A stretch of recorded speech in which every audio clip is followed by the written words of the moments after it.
মাননীয় ধর্মমন্ত্রী মহোদয়ের কাছে সদয় জানতে চাচ্ছি, বর্তমান অর্থ বছরে মসজিদ এবং মন্দিরের জন্য যে টাকা বরাদ্দ দেওয়া হয়েছিল 2.5 লক্ষ এবং 50,000 টাকা, মন্দিরের জন্য 50,000 টাকা আর মসজিদের জন্য 2.5 লক্ষ টাকা, উনি প্রত্যেকটি ফর্মে ব্যাংকের নাম, অ্যাকাউন্ট নাম্বার, রাউটিং নাম্বার সমস্ত কিছু নিয়েছিলেন। আজকে জুন মাসের 5 তারিখ, অদ্যাবধি সেই টাকাটি ব্যাংকে পায় নাই। আমি গতকালকেও সবার কাছে জেনে এসেছি, আমি মন্ত্রী মহোদয়ের সাথে কয়েকদিন কথা বলেছি, উনি বলছেন যে না, টাকা চলে গেছে, টাকা চলে গেছে। আগে এই টাকাটা যেত ইউনোর কাছে, চেক যেত, ইউনো আমাদেরকে অবহিত করে মসজিদ অ্যাকাউন্টে জমার ব্যবস্থা করে দিত। এবার কোন কারচুপির মাধ্যমে আমার এলাকা সহ আমার মনে হয় সারা বাংলাদেশে কোনো জায়গায় টাকা পায় নাই। কারণ আমার পাশে পাবনা বসে আছে, পাবনা সদর, সেও পায় নাই, বাগেরহাট পায় নাই।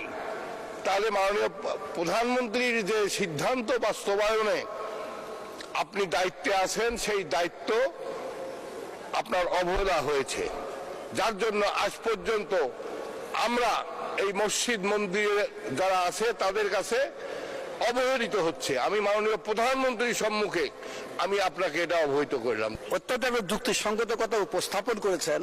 আসলে বিষয়টা জানার দরকার, আপনি বলেছেন বিধায় সে বিষয়টা আমি আপনাদেরকে অবহিত করতে পারছি। আমাদের দ্বাদশ জাতীয় সংসদ নির্বাচন যখন হয় তার আগে মাননীয় প্রধানমন্ত্রীর নেতৃত্বে বলেছেন, নির্বাচন সামনে তোমরা প্রত্যেকটা স্ব উপজেলার বা আমাদের মেম্বার অফ পার্লামেন্ট যারা আছেন তাদের এই টাকাটা তোমরা দিয়ে দাও।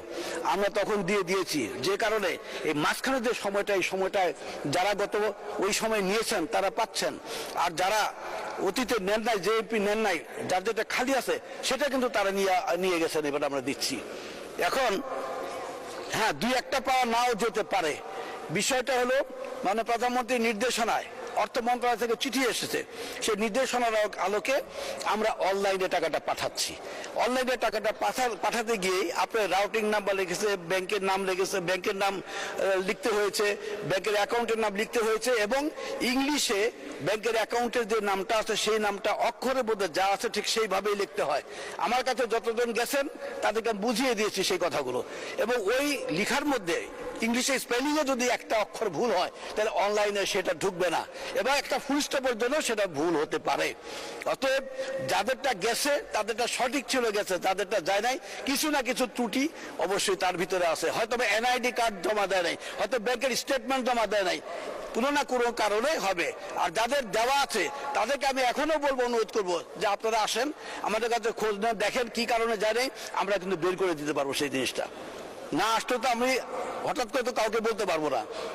আসলে আমাদের সমাজের জাতীয় সংসদ সদস্য যারা এখানে আছেন অনেকেই কিন্তু যান না, হঠাৎ 2-1 জন যান। যাই হোক, আমার কথা দরকার পড়লে যাবেন, আমরা তার ব্যবস্থা নেব।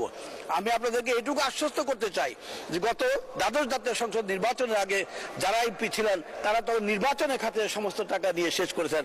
অতএব এই অর্থ বছরে তাদেরকে দেওয়ার আমার আর কোনো সুযোগ আছে কিনা আপনাদের বিবেচ্য বিষয়। আগামীতে আমি দেখেন, গত এই দ্বাদশ জাতীয় সংসদ নির্বাচনের আগে এই জায়গায় হাউজের ভিতরে সবার ডেস্কে আমি কিন্তু সবকিছু পৌঁছে দিয়েছি, নির্দিষ্ট টাইম দিয়েছি, সেই টাইমের মধ্যে জমা দিয়েছি, আমরা কিন্তু পেমেন্ট করেছি সেগুলো।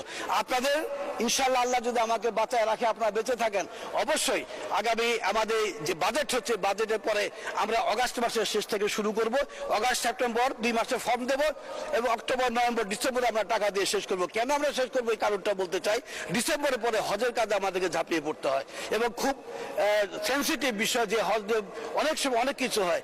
আমরা এই আগে থেকে প্রস্তুতি নেই বিধায় মাননীয় প্রধানমন্ত্রীর দিক নির্দেশনা পরামর্শে আমরা এই কাজ করছি বিধায় আজ পর্যন্ত কিন্তু ইনশাল্লাহ হজের ব্যাপারে কোনো রকম ত্রুটি বিচ্যুতি গত 2 বছর পান নাই, এবারও ইনশাল্লাহ পাবেন বলে আমি বিশ্বাস করি। তাই আমি বলবো আপনাদেরকে, আমরা এই আগামী বাজেটের পরে আমরা এই জুলাই অগাস্ট মাসের শেষ সপ্তাহে আপনাদের কাছে ফর্ম ইনশাআল্লাহ পৌঁছানোর চেষ্টা করবো, বা সেপ্টেম্বর মাসে পৌঁছানোর চেষ্টা করবো। আমাদের অধিবেশনটা তখন হবে আর কি, জুলাইয়ের পরে, সেই ফার্স্ট অধিবেশনে আমরা সেই কাজটা করার চেষ্টা করবো ইনশাআল্লাহ। অতএব আপনারা পাবেন, এবং সেটা সুস্থ সুন্দরভাবেই পাবেন। যার যতটুকু প্রাপ্য এটা বুঝায় না দেওয়া পর্যন্ত আমি নিজেও তার তৃপ্তি পাবো না। আমার একটা নৈতিক দায়িত্ব এবং কর্তব্য, মানে প্রধানমন্ত্রীর নির্দেশ স্ব এলাকার এমপি তারা যেটা পায়, সে কারণে আমরা কিন্তু হাউজে কিন্তু আমরা